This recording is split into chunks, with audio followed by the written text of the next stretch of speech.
அடிக்கிற வெயில் ஒருத்தன் தலையிலும் படாத அளவுக்கு கோவில் மண்டபம் ஃபுல்லா ஷாமியானா போடுறோம்டா. ஃபங்க்ஷனுக்கு வரவங்கள ரங்கநாயகி வரவேற்கிறாள் அப்படின்னு பெருசா பேனர் வச்சிருவோம்டா.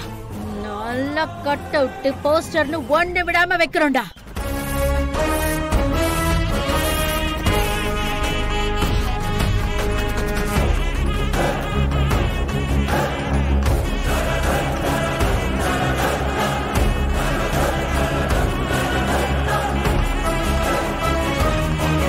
ஃபங்க்ஷனுக்கு வரவங்க நல்ல வாய்க்கு ருசியா சாப்பிடுறதுக்கு அந்த ஸ்டார் ஹோட்டல் இருக்குல்ல, அதுல இருந்து பெருசா விருந்துக்கு ஏற்பாடு பண்ணுண்டா.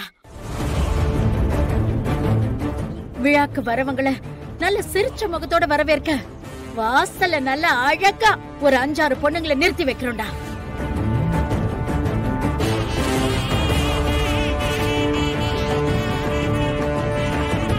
பேண்டு வாத்தியம் மேல தாளம்னு சொல்லிட்டு எல்லாரையும் சந்தோஷமா வைக்கிறதுக்கு எல்லா ஏற்பாட்டையும் சிறப்பா பண்ணணும் வெற்றி.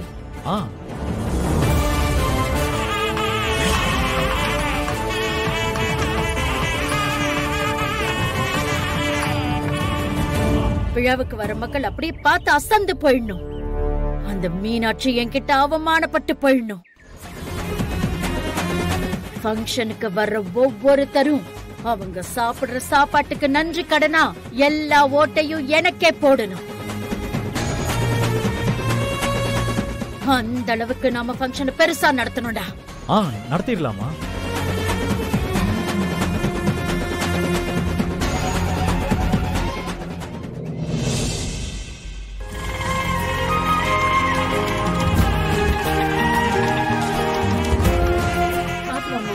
மெதுவா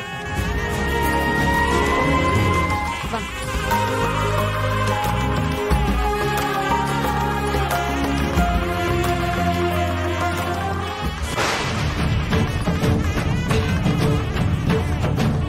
சக்தி, என்ன இதெல்லாம்? எதுக்காக அவங்களோட பேனர்லாம் வச்சிருக்காங்க? யார் பண்ண வேலை இது?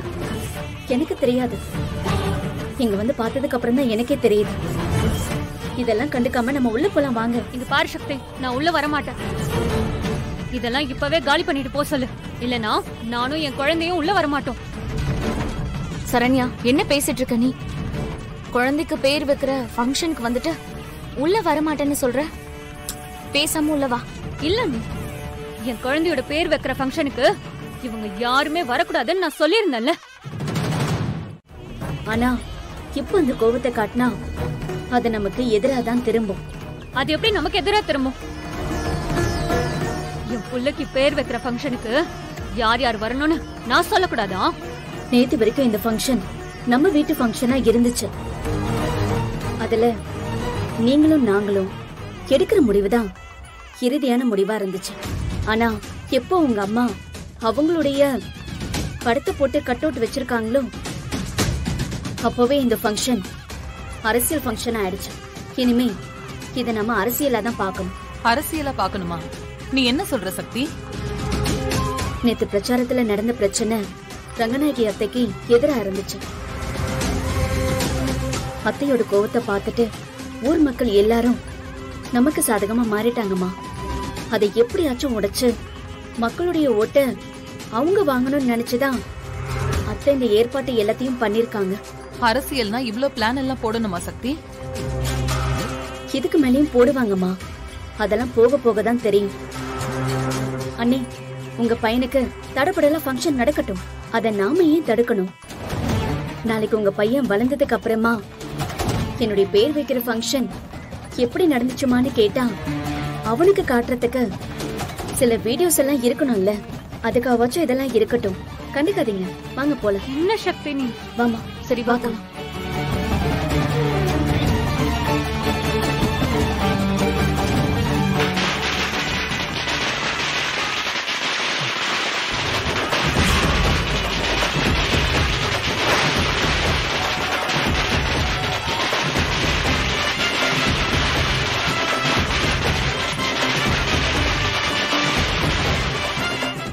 குட்டி,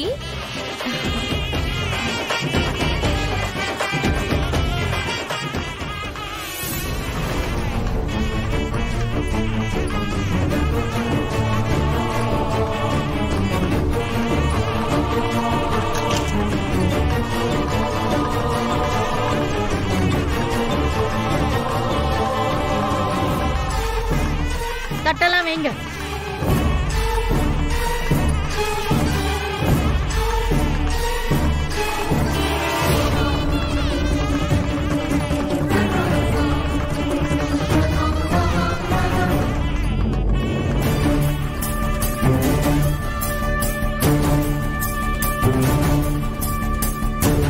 ஒவ்வொரு தட்டையும் பாத்தீங்கல்ல, பழம், தேங்காய், ஸ்வீட்டு, பூவுன்னு பார்த்து பார்த்து வாங்கிட்டு வந்திருக்கேன். இதுல ஒன்னாவது நீங்க வாங்கிட்டு வந்திருப்பீங்களா?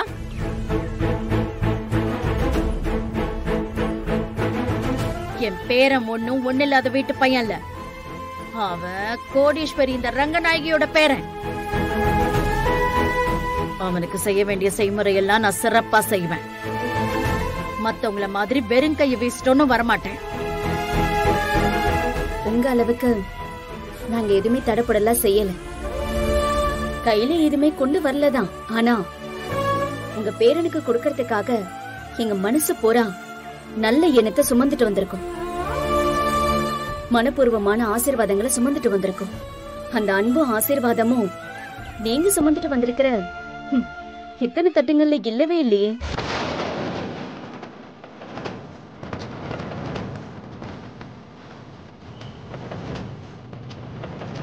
செய்முறைங்கிறது கொண்டு வர தட்டுல இருக்கிறது இல்ல, மனசுல இருக்கிற பாசத்துல இருக்கு. சூப்பரா சொன்னம்மா.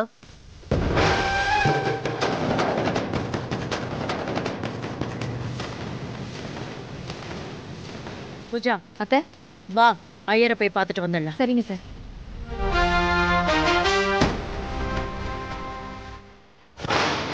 ஏய் சக்தி, நீ பேசுறதெல்லாம் பேசி முடிச்சிரு. ஏன்னா இந்த ஃபங்க்ஷன் முடியறப்ப நீ பேசுறதுக்கு உயிரோடவே இருக்க மாட்டடி. மாலி வந்து உன் கழுத்தை அறுத்து போட்டு போய்கிட்டே இருக்க போறான்.